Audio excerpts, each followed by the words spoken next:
जब निकल गए तब उसके बाद निकाली गई तो मूर्ति का हाथ टूट गया है, एक दाहिना हाथ उसमें टूटा है जो बरद हस्त है। अच्छा, लेकिन फिर भी जय श्री राधे राधे दोस्तों। तो देवभूमि पैदल यात्रा का मेरा 23वां दिन और फाइनली मैं सोमनाथ सोमेश्वर मंदिर से मैं निकल चुका हूँ बद्रीनाथ मंदिर की ओर। केदारनाथ बद्रीनाथ की ओर हमारी यात्रा प्रारंभ हो चुकी है। हिमांशु और में जा रहे हैं बद्रीनाथ ही मंदिर जा रहे हैं प्यारे साथियों, कोई भी झूठ नहीं। बहुत सारी स्टोरियाँ हैं वो मैं आपको बताऊँगा इस बद्रीनाथ के बारे में। अभी बहुत प्यारा सा मौसम, सुबह से तो बहुत तगड़ी बारिश लगी थी, उसके बाद बढ़िया हो गया था। अभी ये रोड प्यारे साथियों सीधे जाती है, किधर को जाती है? रानी खेत को ना, मेरे को नहीं पता है, इसको ज़्यादा पता है ना। रानी खेत को जाती है रोड, इसी में जा रहे हैं हम। इसी में आगे बद्रीनाथ मंदिर पड़ता है। और तो कौन सा गांव है? धामुक। अच्छा, गांव का बड़ा कन्फ्यूजन है क्योंकि एक गांव वो रहा, एक गांव ये है, और ऊपर जो है वो है बल धामुक। और ये क्या है फिर?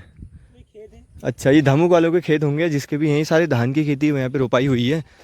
मेरे को पता नहीं है ना, हिमांशु से मैं इंस्ट्रक्शन लेते रह रहा हूँ अगल बगल के गाँव के बारे में। अभी टाना फाना पे रेत वेत पता नहीं कहाँ थे वो गुजरते जा रहे हैं गाँव बहुत सारे।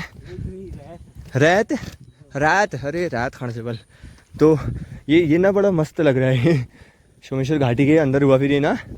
अभी लगभग 4-5 किलोमीटर पैदल चलने के बाद अभी हमें एक मंदिर दिखा। अभी हिमांशु से ही पूछ रहा हूँ, वो कह रहा भाई दिख गया उधर, वहाँ पे दिख रहा है कहीं वो, तो शायद वही भी हो सकता है मंदिर यहाँ आगे यहाँ पे। अब देखते हैं क्या होता है। वहाँ पे देवदार का जंगल भी है और ये सारी घाटी है। फसला धान रही मगर धान है, देखना मन करना रहा।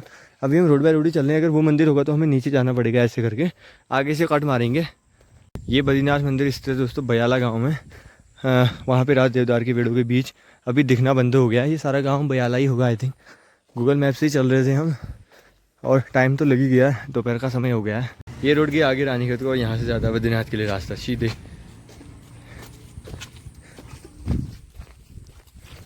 हम चले धान की खेतों के बीच कहाँ बगल बगल से और बयाला गाँव के आसपास से गुजरते हुए सीधे बद्रीनाथ केदारनाथ की ओर।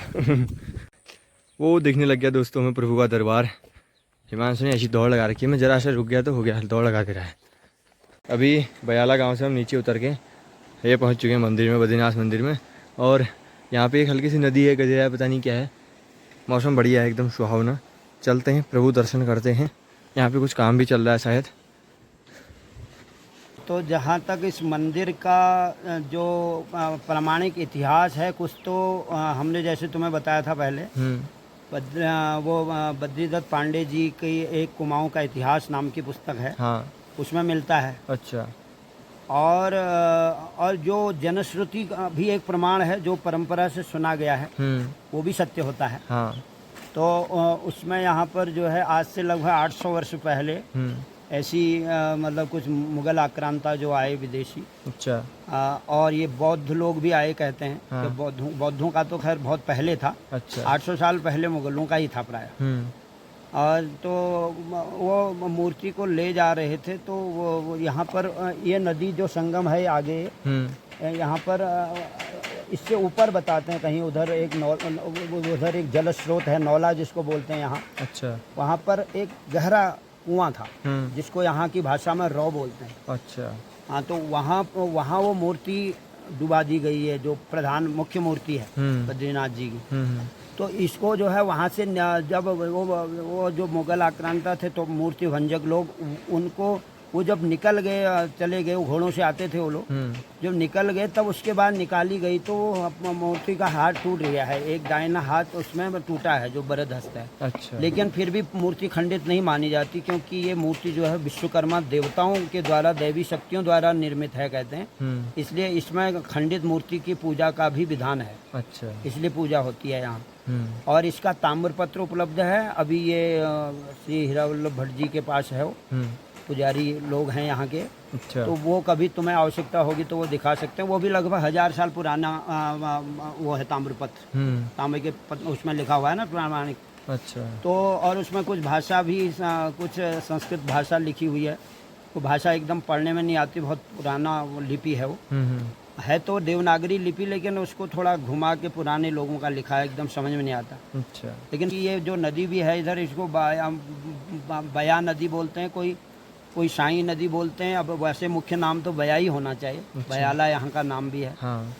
तो और इधर से जो इधर अड़ाजो की तरफ से जंगल से एक नदी आती है, संगम पर है। तो ये ठीक नदी तट पर बना हुआ था। नदी पहले उधर इस मंदिर के दाहिनी तरफ थी अब ये बाईं तरफ हो गई है। अच्छा। तो समय समय का कुछ चक्र है। कभी अभी कुछ ही वर्ष पहले ये ऊपर तक बहती थी, अब नीचे गड्ढा हो गया है।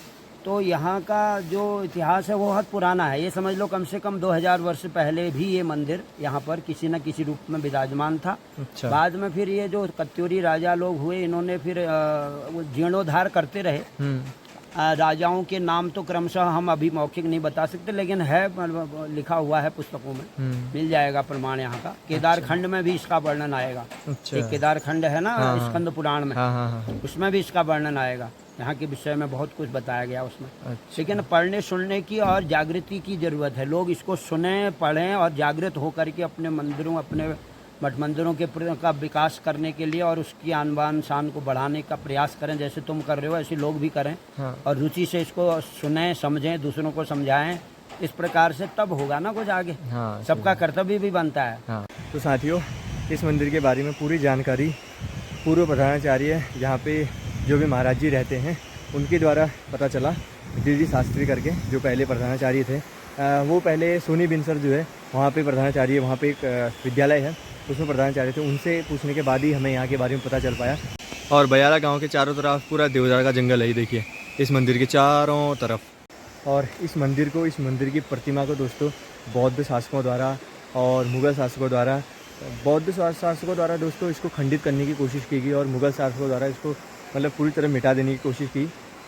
और ये मंदिर दोस्तों जिस हिसाब से पंच केदार है उसी हिसाब से पंच बद्री भी है, और ये मंदिर पंच बद्री में ही आता है। मेन मुख्य मंदिर वहीं पे हुआ। जो बद्रीनाथ का जो दोस्तों मुख्य धाम हुआ वो तो बद्री विशाल बद्रीनाथ ही मंदिर हुआ। उसके बाद जो पंच बद्री में आता है वो भी मुख्य मंदिर ये भी आता है उनके बाद ही। और अब वापसी का समय, और देखो यहाँ पे एक नौला बना हुआ है। ये भी प्राचीन नौला ही है क्योंकि ये छत वाला है, पहाड़ी छत वाला, इसमें छत बनी है। और हमारे नए blogger, hello guys, welcome to my new blog. देखो ये है नौला और इसके ऊपर से शिवलिंग रखा है। शिवलिंग ही है, फिर शिवलिंग जैसा ही है यार, देखना। बारिश की बड़ी बड़ी बूंदें, ओह रे।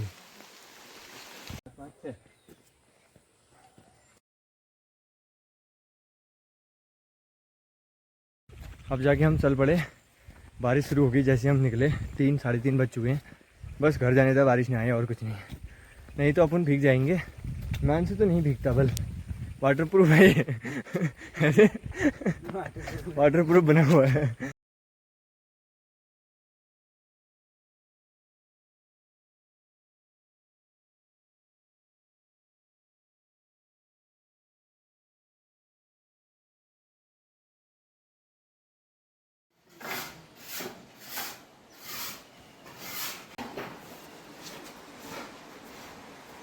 इसमें ये बनावट के उसमें तुम कर सकते हो। ये जो बनावट है ना, ये एकदम भिन्न है।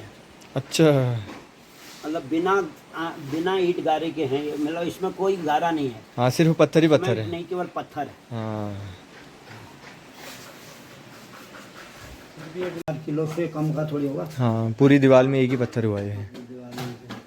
इसी प्रकार के सारे, ये भी बड़ा है, वो भी इतना बड़ा है। बड़ा है यहाँ। हाँ, चौड़ा है।